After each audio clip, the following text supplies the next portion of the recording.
Hello, friends, and welcome to another 80s Christian Rock Block radio show. I'm Mike Potter. This is the show where you can hear classic Christian rock from the 80s with some late 70s and early 90s thrown in for your audio edification. It's 1981 in Sioux Falls, South Dakota. Four young musicians decide that they want to throw their hat in to the young but growing Christian rock music scene. The guys need a name. So one of the guys says that he just read about Mount Zion in 1 Kings chapter 8. And so the band decides that would be a great name for their Christian rock band. And they decide, though, to shorten it to Zion. They begin playing wherever they can and release a demo with 2 songs on it in 1982. It goes nowhere. So in 1984, they release a 10-track full-length cassette-only demo called Rock for Eternity. Still, Zion can't get any traction, so they just keep on playing live shows. Finally, in 1989, 8 years after they formed, they get a record deal and they get a seasoned producer along with it, David Zafiro from Bloodgood. The album finally puts Zion on the map, but more importantly, it puts Rex Scott on the map, who would be asked to join the band X Center not long after. Rex would go on to record 5 albums with X Center and then form his own band called the GX Project and record an album with them in 2014. To kick off the show, here's one of my favorite 80s Christian rock songs. It's Rex Scott and Zion from their 1989 album, their only album, Thunder from the Mountain, and the song Is It a Crime on the 80s Christian Rock Block. Never seen it so dark. Where have you gone? Am I walking alone?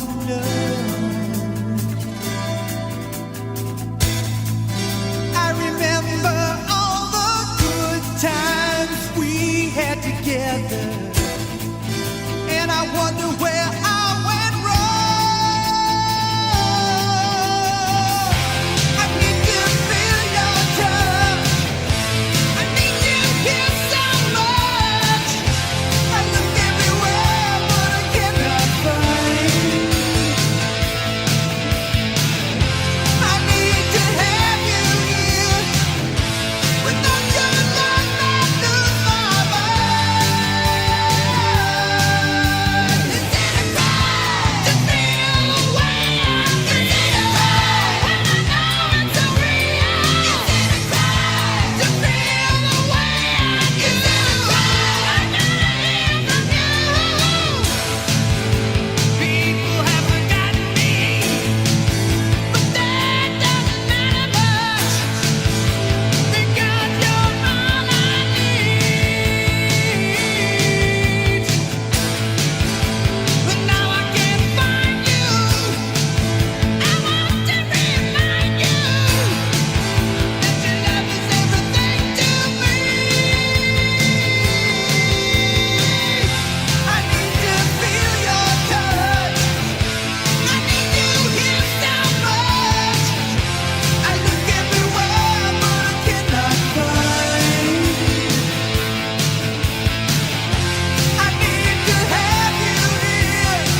if you can see, Yeah. the numbers all go to 11. Look, right across the board. 11, Oh, I see. 11, And most of 11, the and then amps go up to 10. Exactly. Does that mean it's louder? Is it any louder? Well, it's one louder, isn't it? It's not 10. You see, most blokes, be playing at 10. You're on 10 here, all the way up, all the way up, Yeah. all the way up. You're on 10 on your guitar. Where can you go from there? Where? I don't know. Nowhere, exactly. What we do is, if we need that extra push over the cliff, you know what we do? Put it up to 11. 11, exactly. One louder. Why don't you just make 10 louder and make 10 be the top number and make that a little louder? These go to 11.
That's First Strike from their 1984 album Rock of Offense and the song Money.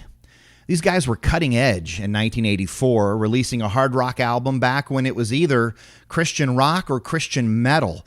They split the difference between the two and made an excellent record that got a lot of playtime on my turntable back in high school. You know, I always wondered what happened to them. They were one and done and were never heard from again. So I did a little web research and found quite a bit of information. There's a website that ranks the top 500 CCM albums of all time. Rock of Offense by First Strike is ranked number 327. on the page, it gives some information about the band, but it's the comment section that really gets into it. One of the guitarists for the band and the lead singer chime in, and we get a look at what really happened. It's way too much info to give you here, so I've included a link on our Facebook page. Go to facebook.com/80s Rock Block for the link.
DeGarmo and Key from their 1989 album, The Pledge, and the song Hand in Hand. The song was written 31 years ago, but I tell you, never are these words more relevant than for us today. In 1977, the band Harvest was formed in Lindale, Texas. They recorded 14 albums with a musical style that could best be described as light to middle-of-the-road Christian music. Now, their music does not make the cut for the rock block, but the reason I mention them is because in the late 70s, there were two musicians that played with them named Dan McCabe and Tony Rossi. Occasionally, Harvest would have to turn down shows. So those two guys performed as a fill-in band for them under the name Little Harvest. Dan and Tony got enough of these gigs that they got an idea. Hey, let's start our own band instead of playing Harvest songs. And in 1979, the Daniel Band was formed. Now, I want to play a quick blurb of a song that they were playing as Little Harvest back in 1978 and 79 to show you how big of a change they made going from that to Daniel Band. It's pretty shocking. Take a listen. Lift up your heads, a marriage feast is coming. In the righteousness of the morning, saints rejoice and give God the glory. The Lamb has come, the bride now is ready. Hallelujah, hallelujah.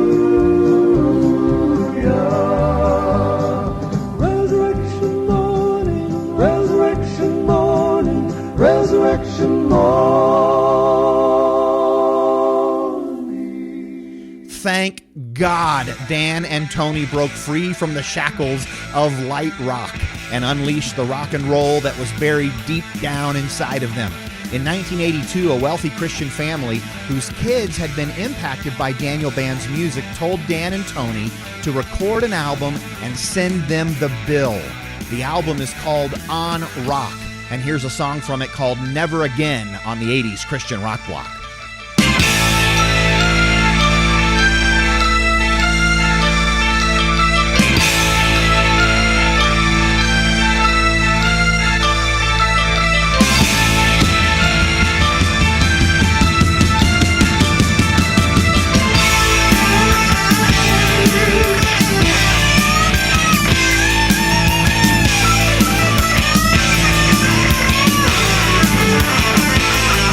Come on!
You're listening to the 80s Christian Rock Block. I'm Mike Potter, and in 1985, I was managing a Christian record store, and I saw a record come in with an album cover that had an arm holding up an electric guitar with lightning striking it from above, and the name Gideon's Army at the top.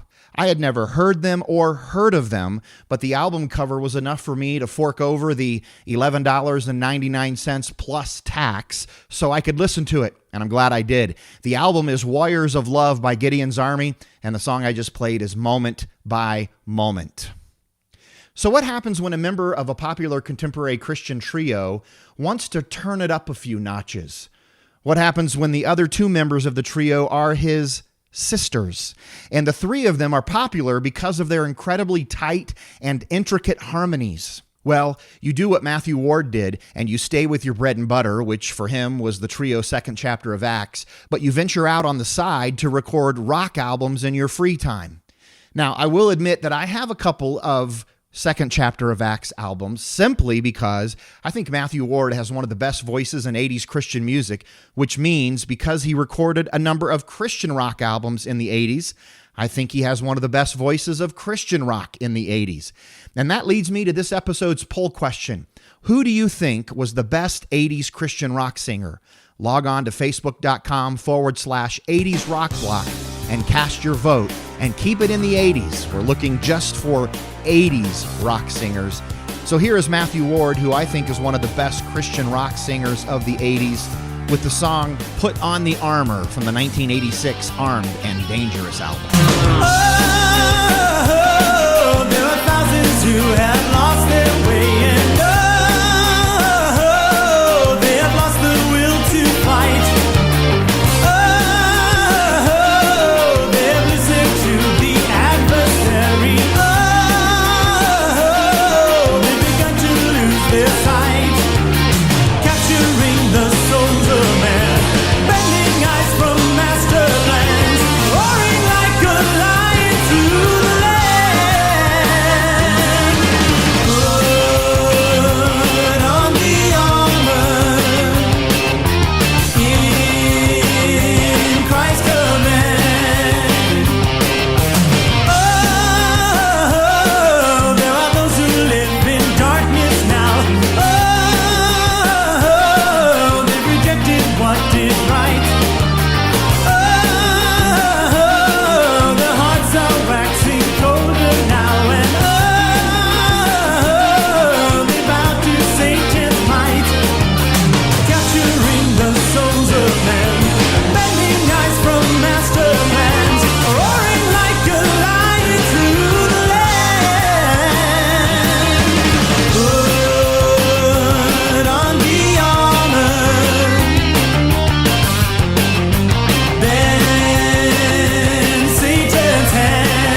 Yep.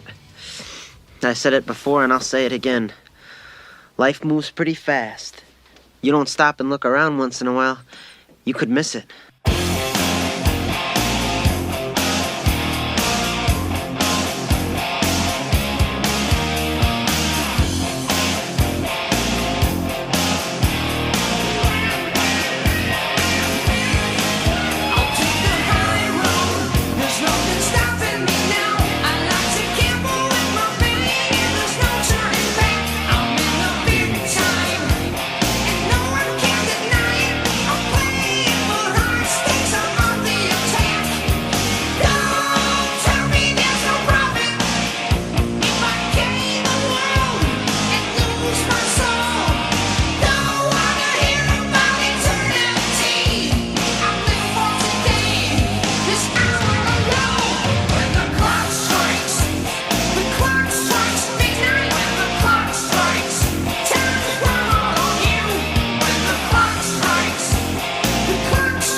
White Cross, 1988, When the Clock Strikes, on the 80s Christian rock block. When you hear the band name Mad at the World, what do you think of? Well, it depends on what year and what album I'm talking about, doesn't it? The band released their first album in 1987, and they had a much different sound than any Christian band did to date. Their first two albums, Mad at the World and Flowers in the Rain, were 80s synth pop dance music in the vein of Depeche Mode and Tears for Fears, and it was all a ruse. You see, Roger Rose, the founder of the band, was a mailman and an American male in the 80s in Southern California. The job gave him a chance to work out songs in his head, and he wrote ideas down in his mail truck between deliveries. Now, I emphasize American mail because he could also imitate singing in a very Euro-pop style, which was totally out of character for him. He also owned a lot of synthesizers, drum machines, and recording equipment, so he decided to record a Depeche Mode type demo tape with Christian lyrics. And one day, while on his mail route, he stuck the tape in a Frontline Records executive's mailbox. Well, that executive was impressed by the sound, which, as you know, was very popular in the 80s, and signed him and his band to their label. However, 2 albums in, Rose realized that the Euro sound that was so easy for him to record was next to impossible to do live. So with their 3rd album, Mad at the World completely changed their sound to hard rock. And one of the cool things they did was to re-record a couple of their Euro pop songs in a hard rock format. So here's just a clip of their original song called No More Innocence off of their 1987 debut album, and then I'm going to play the rock remake of the song off of their 1991 album. Same song, totally different style. Take a listen. In your little mind, you see the crime, the script is written line by line. You're so aware of everything that's going on in there. Written down by your consent, you have control of each event. But this is not a simple game of youth and innocence.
chances and numbers to run. You got yourself to get turned away. Let it in.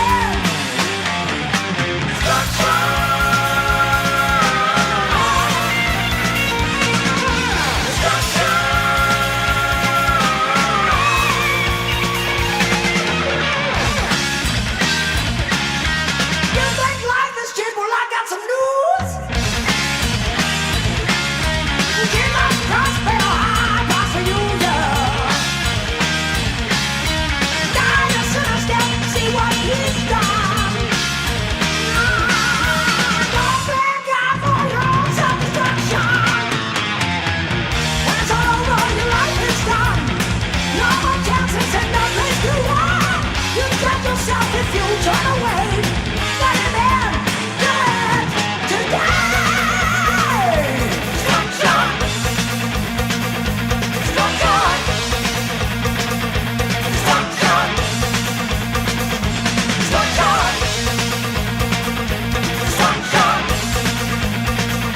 Destruction.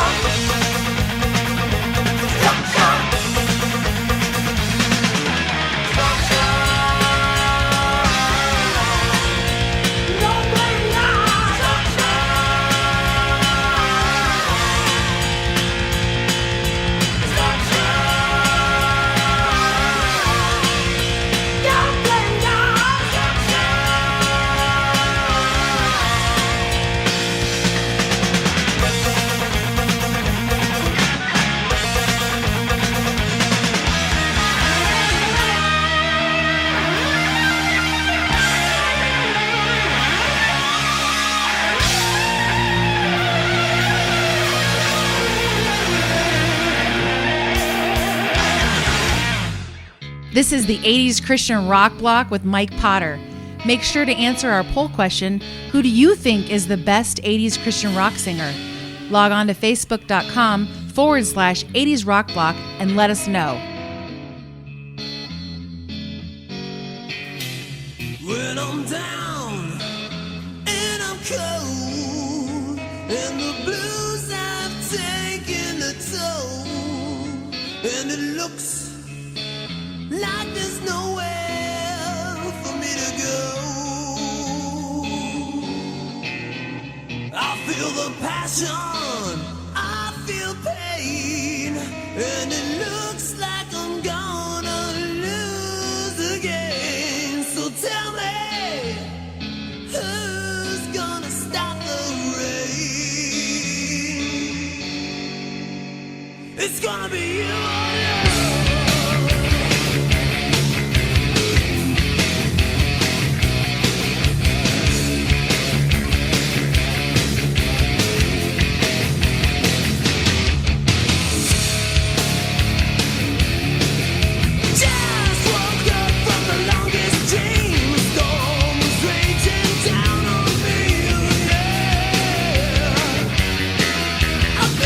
So strong, took a hold of my soul.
Guardian from their 1991 sophomore album Fire and Love.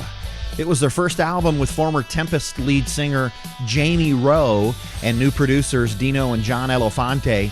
And for that album, they went on an extensive U.S. tour in 91 and then did a European tour with Stryper in 1992. They recorded 4 more albums together and then called it quits, perhaps due to the fact that between the 4 guys in the band, they have a total of 18 children. But in 2017, David Bach and Jamie Rowe joined with Rex Carroll and Mike Fayen of White Cross to record the album Revival, which is a newly recorded compilation of White Cross and Guardian songs. Really good stuff. Nothing like hearing Jamie Rowe sing Enough is Enough. If you haven't checked it out yet, you should. Well, that's all the time I have for this episode. Thanks for joining me for the 80s Christian Rock Block radio show. Please plan to join me again next time for more classic Christian rock from the 80s with some late 70s and early 90s thrown in. And in the meantime, hit me up on Facebook at facebook.com/80s Rock Block. Until next time, I'm Mike Potter. So long, and God bless.